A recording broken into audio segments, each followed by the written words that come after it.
अस्सलाम वालेकुम। आज मैं आपके सामने 1857 की जंग आज़ादी के बारे में प्रेजेंटेशन पेश करने जा रही हूँ। ये बरसगीर की पहली बड़ी आज़ादी की तहरीक थी जिसमें लोगों ने अंग्रेज़ों के खिलाफ आवाज़ उठाई।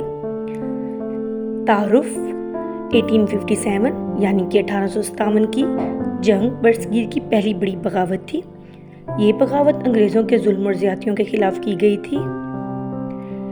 इस जंग को तारीख में गदर और जंग आज़ादी के नाम से भी याद किया जाता है, यानी कि इसको दो नाम दिए गए हैं, एक गदर और दूसरा जंग आज़ादी।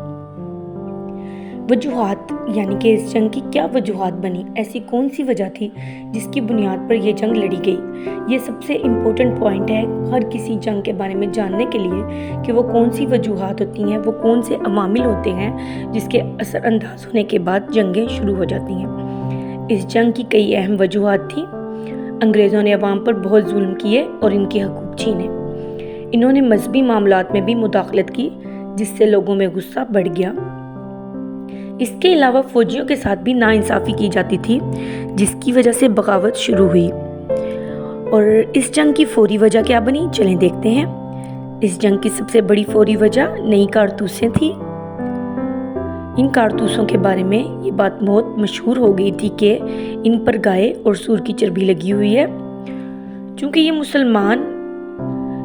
मुसलमानों और हिंदुओं दोनों के मज़हब के खिलाफ था, इसलिए सिपाहियों ने बगावत कर दी। जो इसमें अहम रहनुमा शामिल हुए थे उनकी तफसील कुछ ऐसी है। इस जंग में कई अहम रहनुमा शामिल थे। बहादुर शाह जफर को इस बगावत का लीडर बनाया गया। रानी लक्ष्मीबाई ने बहुत बहादुरी से जंग लड़ी। इस तरह नाना साहब ने भी अंग्रेज़ों के खिलाफ अहम किरदार अदा किया। ये जंग कोई एक ये नहीं थी कि वो हिंदुओं के लिए लड़ रहे थे या फिर जो थे हिंदू वो मुसलमानों से लड़ रहे थे। वो ये अपना इलाका अंग्रेज़ों से खाली करवाने के लिए लड़ रहे थे, क्योंकि अंग्रेज़ आहिस्ता आहिस्ता पूरे हिंदुस्तान पर काबिज हो रहे थे।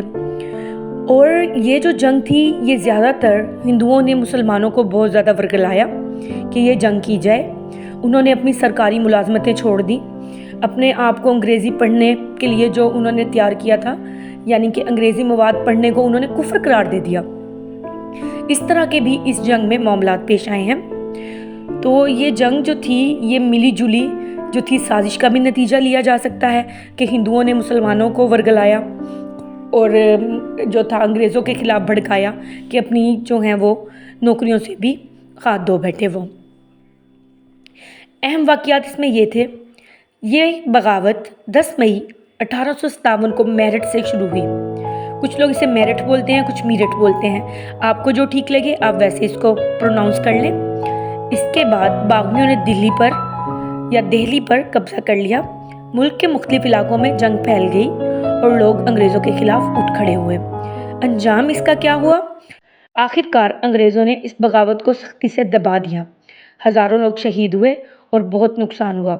बहादुर शाह जफर को गिरफ्तार करके जिलावतन कर दिया गया और मुगलिया सल्तनत का खात्मा हो गया। अंग्रेज़ों की दौर से पहले वहाँ पर मुगलों की बादशाहत थी। तो बहादुर शाह जफर जो था वो वैसे भी वीक होता जा रहा था, कमज़ोर होता जा रहा था। उसकी हुक्मरानी कमज़ोर हो गई थी। अंग्रेज़ों के आने के बाद तो और भी ज़्यादा कमज़ोर हो गई थी। उसकी हुक्मरानी सिर्फ बराए नाम रह गई थी। तो इस वजह से उसको इन्होंने इस जंग का या फिर इस लीग का लीडर बना दिया, जबकि उसका असर रसूख बिल्कुल भी नहीं था, और जो अंग्रेज़ों ने आसानी से दबा दिया और बहादुर शाह जफर को जिलावतन कर दिया। असरात क्या हुए इस जंग के? इस जंग के बाद बरतानिया ने बराह रास्त हिंदुस्तान पर हुकूमत शुरू कर दी। आगे तो वो थोड़ी बहुत चीज़ों पे अपना हक जमा रहे थे। इस जंग के बाद जब उन्होंने ये जंग जीत ली तो उन्होंने बराह रास्त हुकूमत शुरू कर दी। ईस्ट इंडिया कंपनी का खात्मा हो गया। लोगों पर मज़ीद सख्तियाँ बढ़ गई और हालात मज़ीद ख़राब हो गए। अहमियत, अगरचे ये जंग कामयाब नहीं हुई लेकिन इसकी बहुत अहमियत है। ये आज़ादी की पहली बड़ी कोशिश थी। इसने लोगों में आज़ादी का जज्बा पैदा किया और बाद की तहरीकों के लिए रास्ता हमवार किया। इख्तिताम, आखिर में मैं ये कहना चाहूँगी कि 1857 की जंग आज़ादी ने हमें आज़ादी की कदर सिखाई और आने वाली नस्लों को हौसला दिया। लेकिन इसके कुछ असरात ऐसे भी हुए थे कि बच्चों को उन्होंने अपने स्कूलों से हटा लिया था। मुसलमानों ने तालीम का मेयार बिल्कुल जो था वो नीचे कर दिया था اور سرکاری ملازمتوں سے وہ ہاتھ دھو بیٹھے تھے، اور اس کے بعد انگریزوں نے بھی اپنی جنگ کا مکمل الزام جو تھا وہ مسلمانوں پر ڈال دیا تھا کہ ہمیں انہوں نے ورگلایا تھا، اور خود جو تھا وہ انگریزوں کی غلامی کو انہوں نے قبول کر لیا تھا، کیونکہ اس سے پہلے جو تھی حکمرانی وہ مسلمانوں کی تھی، مسلمان وہاں پر حکومت کر رہے تھے، اس لیے کا جو سب سے برا اثر ہوا تھا وہ مسلمانوں کے اوپر ہوا تھا، کیونکہ اس کے بعد مسلمانوں نے اپنی سرکاری ملازمتیں چھوڑ دی تھی، انگریزوں کی نظروں میں بھی مسلمان غدار کہلائے، اور اس کے علاوہ مسلمانوں نے اپنے بچوں کو اسکولوں سے بھی اٹھا لیا جہاں پر انگریزی تعلیم دی جاتی تھی، اور ان کے بہت سے بچوں کو اسکولوں سے نکال بھی دیا گیا، اور کچھ مسلمان جو اپنی ملازمت کرنا چاہتے تھے انہیں بھی سرکاری ملازمتوں سے استعفیٰ دینے پر مجبور کیا گیا۔ اس جنگ کے بعد سب سے زیادہ مشکلات کا سامنا مسلمانوں کو کرنا پڑا تھا۔ ہندوستان پر کیونکہ مغلیہ سلطنت کی حکومت تھی، مسلمانوں کی حکومت تھی، تو ان کے لیے غلامی کو قبول کرنا اتنا ہی مشکل تھا جتنا کہ اپنا ملک کسی کو دے دینا، اس لیے مسلمان بہت زیادہ پریشانیوں سے دوچار ہوئے، جبکہ ہندوؤں نے بھی اس جنگ میں مسلمانوں کا برابر ساتھ دیا تھا، لیکن ان پر تو پہلے بھی مسلمان حکومت کر رہے تھے اور اب انگریز حکومت کرنے آ گئے تھے، تو ان کے لیے یہ دونوں سچویشنز کامن ہی تھیں۔